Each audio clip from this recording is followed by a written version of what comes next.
Blue Protocol just recently had a brand new version update. We'll go over all those hidden potential changes. Additionally, we do have some new events with a roadmap event calendar. We'll also look at some of the things that tie in from the closed beta and into launch, which should help you through your playthroughs, as well as a whole bunch more. What's up, World Utopia here, back in with another video. Today we're checking out all things Blue Protocol. Okay, so first up, if you haven't seen, Blue Protocol actually did get an update. So the version update actually did increase here, where it went up to 1.0.28830. Now you might be asking, well, where are the patch notes? What exactly changed? Well, they officially didn't put out any patch notes. However, when a game does get updated via Steam, the Steam database will actually tell you exactly what was changed, or at least the file structures that were edited. So as we see here, the last recorded update actually was this morning. However, that one's a bit different. We'll go over those details. But here we can see for the build 20338 on October 10th, we can then see the changed files that happened in this update. Now, since we only have the file structures that were changed, it's going to vary a little bit.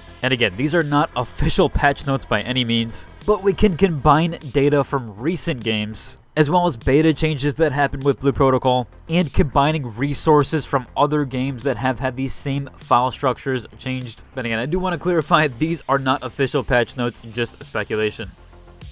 First off here, there's actually several changes to the game code itself and core systems. So right here we do have game assembly and the global game managers. Typically, these do refer actually to bug and stability fixes, with potential some logic changes to help with CPU performance, as well as overall, as I said, stability and just with crashes. We also did have the metadata and asset structure changed, which these systems do help how content is loaded and resolved. So it's safe here to assume that there is a small data definition that was updated, potentially helping with the streamed assets and doing a bit of optimizations there with the SSD. Speaking of that, there was a small change here to the streaming assets container. Again, more than likely that actually probably does fall in line with the metadata, so a bit of coinciding there. The resources and catalog was updated, which likely just changed some banner art, even some shopliftings or event timer entries, which could also align with some UI text polish. I didn't notice anything myself, although they do have the new events that are posted,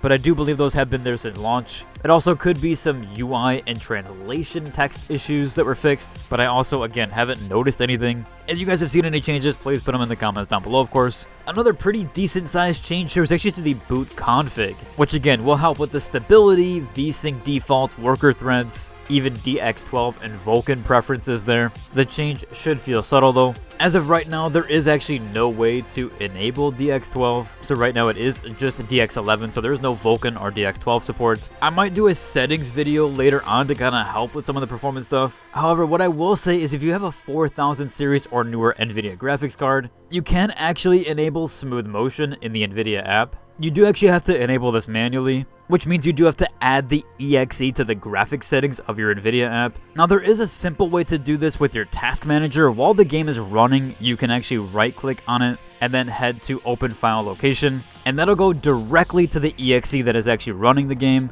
so you're not putting on the launcher or the shortcut or anything like that. I'll get the location of mine here. It's under Program Files, the Star Launcher, Blue Resonance Game, Release 1.6 Game Mini, and then the BPSR exe. Once you add that, you can then enable Smooth Motion, and I can confirm it is active via the NVIDIA overlay. But once you add that, you can then head to Smooth Motion. Again, you do need an RTX 4000 series or newer graphics card to use this feature. You can also just add this to your NVIDIA app if you wanted to test any of the other settings as well.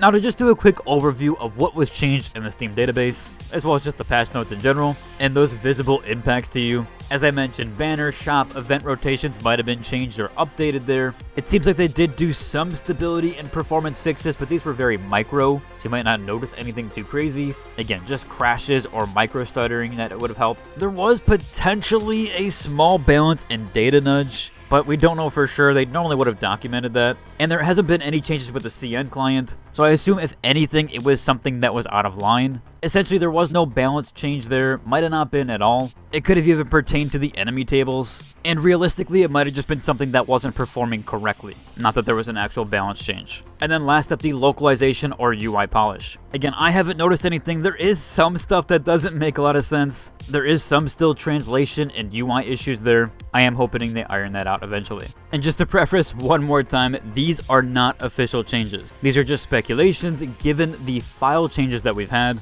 and how they've normally connected to previous games, as well as using some of the data from the Blue Protocol closed beta test. One last thing here with the Steam database. I know I did mention it says last recorded update was October 11th. However, these were actually just review percentage changes, and some assets were changed over on the store page, but nothing too crazy there. Again, Steam just updates that consistently when that happens. Moving on here, as I did mention, we did get an event calendar roadmap. So if we look at here, currently we do have the Silver Star, the Spindrift Supply, and the Starlight Fireworks happening. I'll cover those details on those events in a minute here. But we also have the Sea Breeze happening on 10/16, which is a 15-day login event. There's also the Dragon Shackles event on the 23rd, and the Masters Trials that's happening on the 27th. So a ton of new events happening there overall. The ones that we have so far right now is the Starlight Fireworks from October 9th to the 12th. So there is one more day of that with Starlight Fireworks at the beach. You can also earn star badges in the Spindrift Supply, that one lasting until November 9th though.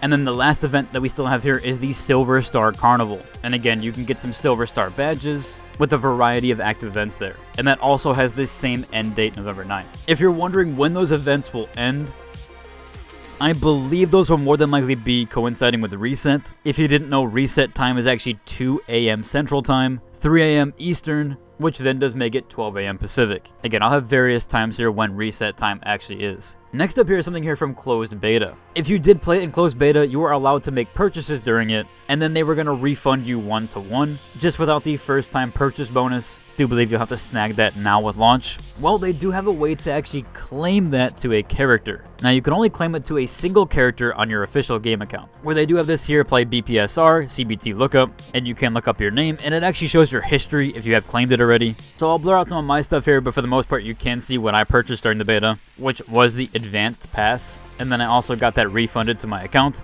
However, a bit of a discrepancy there. Unfortunately, it does seem like, at least from the dev notes, that it might take up to 10 days to see your refund amount.